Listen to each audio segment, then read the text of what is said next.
করে অপারেশন কে করবে? আপনি কি মানে আমার কি উপজেলায় কাজ নাই? উপজেলায় কি কাজ আপনি বলেন? উপজেলায় কি কাজ আপনি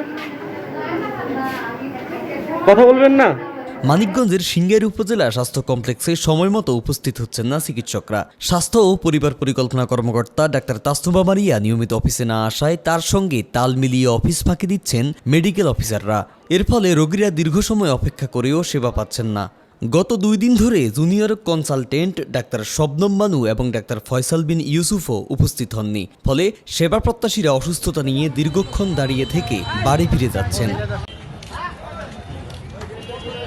সরেজমিনে গিয়ে দেখা যায় গত 2 দিন যাবৎ হাসপাতালে অনুপস্থিত রয়েছেন উপজেলা স্বাস্থ্য ও পরিবার পরিকল্পনা কর্মকর্তা তাসনুভা মারিয়া। তার সঙ্গে তাল মিলিয়ে অফিস ফাঁকি দিচ্ছেন মেডিকেল অফিসাররা। সকাল 10টা বাজলেও তালা ঝুলানো উপসহকারী মেডিকেল অফিসারের কক্ষে। নিয়ম অনুযায়ী বহির্বিভাগের চিকিৎসকদের স্বাস্থ্য কমপ্লেক্সে উপস্থিত থাকার কথা সকাল 8টায়। তবে সকাল 10টা পেরিয়ে গেলেও অনুপস্থিত রয়েছেন junior consultant doctor Shabnam Banu. পাশে থাকা আরেকটি কক্ষে গত 2 দিন যাবৎ অনুপস্থিত ডাক্তার ফয়সাল বিন ইউসুফ। মঙ্গলবার ও বুধবার ঘন্টার পর ঘন্টা অপেক্ষা করে বাড়ি ফিরে যাচ্ছেন সেবা প্রত্যাশীরা। কয়টার থেকে ডিউটি ওনার?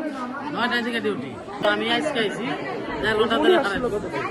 সেটা কেউ নেই। কালকে আসে নাই, আজকে আসে নাই। কালকে আমি অনেক বেলা থেকে গেছি নাই। স্বাস্থ্য কমপ্লেক্সের কর্মচারীদের সঙ্গে কথা বলে জানা যায় উপজেলার স্বাস্থ্য কর্মকর্তা ডাক্তার তাসনুভা মারিয়া গত 2 দিন ধরে স্বাস্থ্য অধিদপ্তরের মিটিং ও ট্রেনিংয়ে রয়েছেন। তবে সাধারণ জনগণের দাবি তিনি প্রায়ই এই অজুহাতে অনুপস্থিত থাকেন। এদিকে ডাক্তার তাসনুভা মারিয়া জানান তিনি ডিজি অফিসে আছেন এবং সিভিল সার্জনকে জানিয়ে রেখেছেন। আসলে একটু সাফারিং হচ্ছে, কারণ ওদের লাইন কেটে লাইনে অনেকক্ষণ দাঁড়িয়ে থাকতে হয়।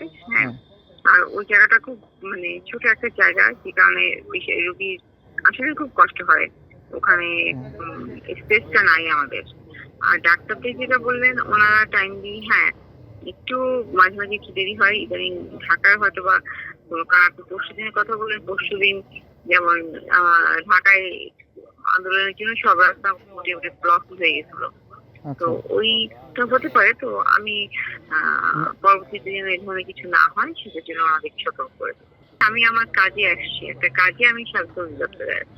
মানিকগঞ্জ জেলা civil surgeon doctor Mohammad Moksedul মোমিন বলেন সিংগাইর উপজেলা স্বাস্থ্য ও পরিবার পরিকল্পনা কর্মকর্তার বদলির আদেশ হয়েছে, কিন্তু তিনি রিলিজ পাননি। স্বাস্থ্য কর্মকর্তা তো বদলি হয়েছে, ও কালকে মনে হয় নতুন স্বাস্থ্য কর্মকর্তা যোগ দেবে। হ্যাঁ, স্বাস্থ্য কর্মকর্তা এসে কালকে যোগদান করলে ব্যবস্থা গ্রহণ করবে। আর আমি বিষয়টা যেহেতু আপনি নজরে আনবেন, কারণ আমাকে তো বলতে হইলে স্বাস্থ্য কর্মকর্তাকেই বলতে হবে। কালকে দেখি যোগদান করুক, তারপরে এটা ঠিক হয়ে যাবে ইনশাআল্লাহ।